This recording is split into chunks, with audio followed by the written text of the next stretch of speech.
Larissa Vitória Muniz de Mesquita. O nome completo dessa jovem de apenas 21 anos de idade, com toda uma vida pela frente. Ela foi assassinada durante uma tentativa de assalto na zona rural de Alhandra. O intuito dos bandidos era, depois de montarem uma barricada, a primeira pessoa que passasse ali, eles iam roubar. Vinha ela e o marido, o companheiro de moto.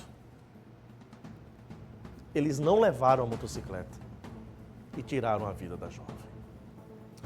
David Martins, cara, não dá para entender. Por mais que a gente já esteja acostumado em dar esse tipo de informação, a que ponto chega o nível da maldade humana, David? Boa tarde, meu irmão. Oi, Paulo Neto, boa tarde para você, boa tarde para todo mundo.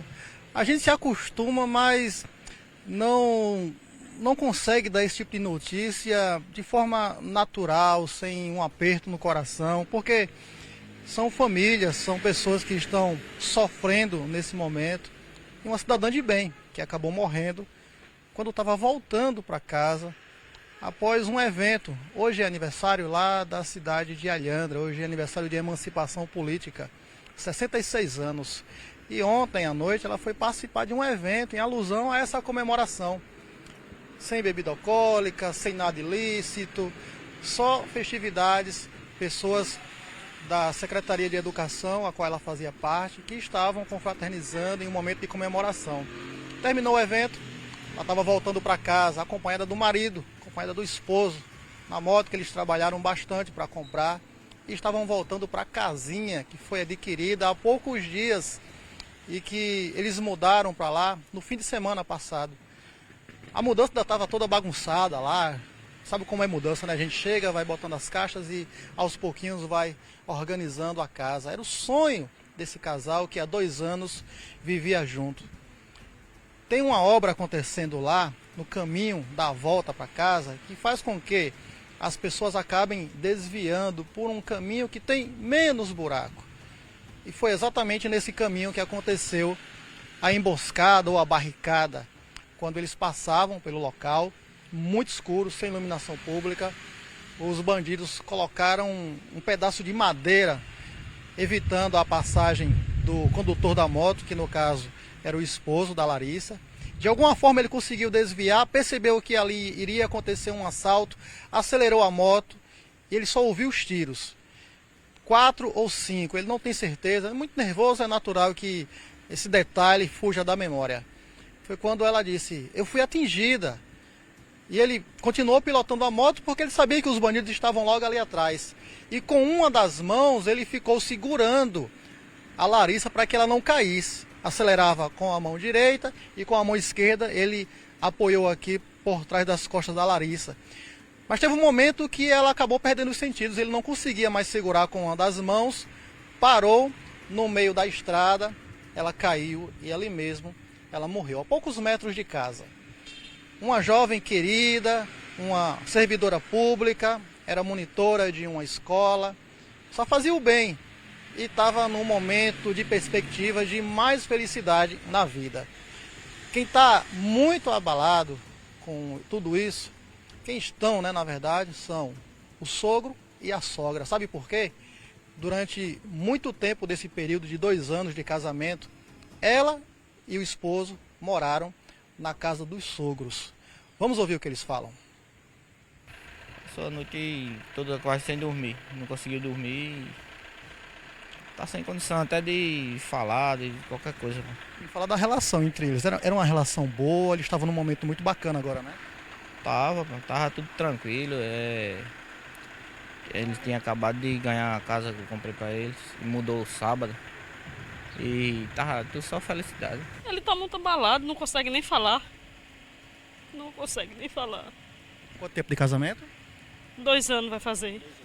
Era um casal que vivia bem, feliz. Bem feliz. Vivia muito bem.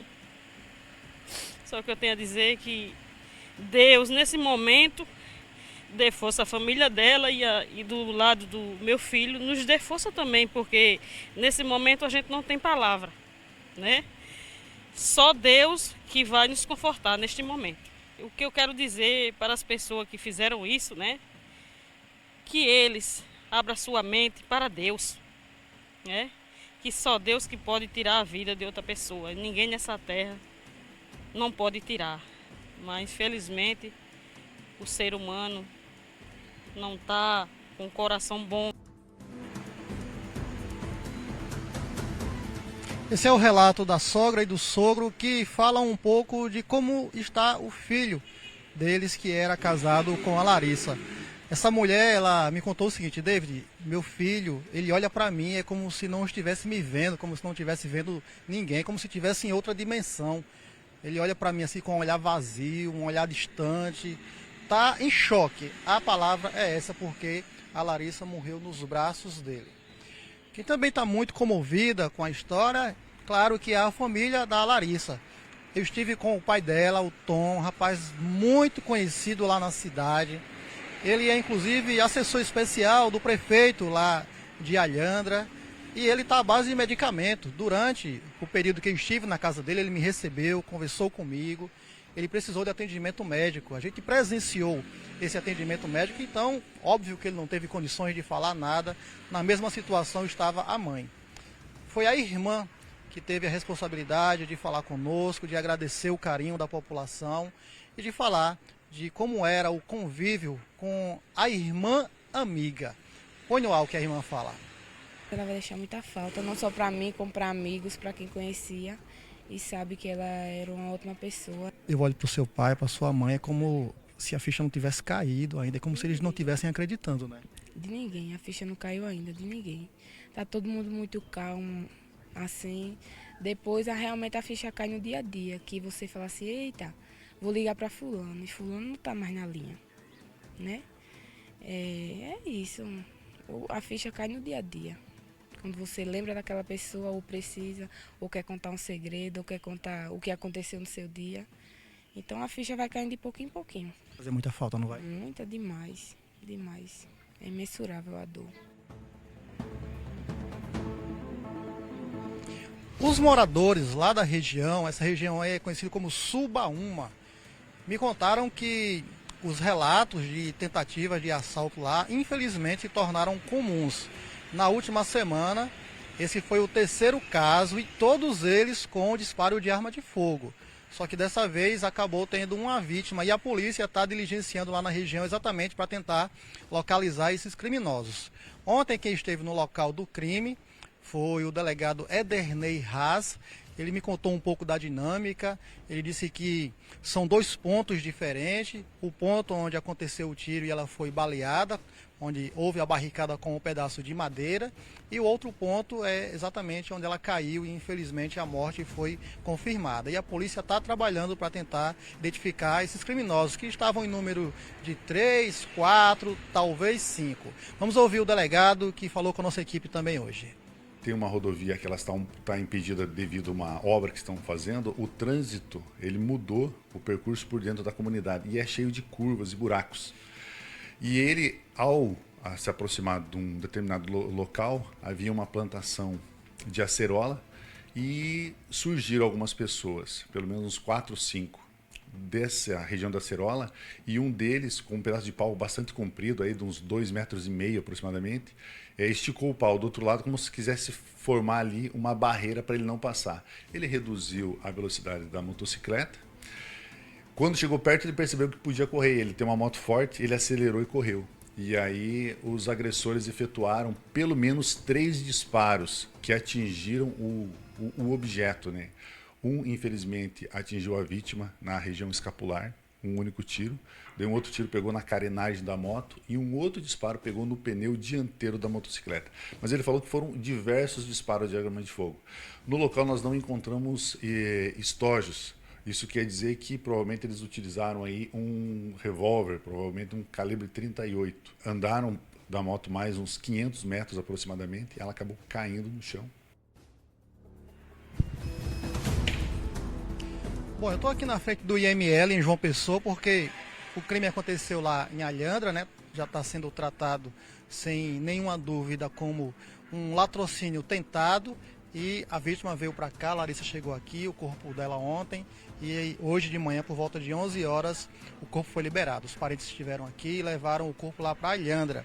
O velório vai acontecer no ginásio da escola Zélia Correia do Ó, e o enterro está programado para acontecer ainda hoje, 4 ou 5 horas da tarde, lá no cemitério da cidade. Paulo Neto, uma cobertura extremamente difícil para mim, para o meu companheiro aqui de trabalho, Jurandir de Souza, porque você vai perguntar o que num momento como esse para uma mãe, para um pai, para uma irmã?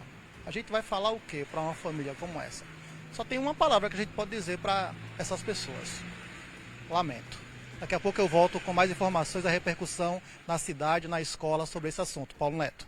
Obrigado, David. Parabéns pelo profissionalismo, sem deixar claro o lado humano fora disso. Não sei se eu conseguiria, no lugar de David, fazer uma matéria como essa. Não sei. Porque, gente, não dá para entender, não dá para acreditar. Não dá para aceitar. Como é que uma pessoa tão jovem, construindo a sua vida ao lado do seu companheiro, tendo a sua casa recém-comprada, adquirida há 8 dias, morre de uma maneira tão banal, ao mesmo tempo tão cruel. Que Deus possa confortar o coração da família, coloque essa jovem num bom lugar e faça a polícia encontrar os criminosos para que eles possam pagar.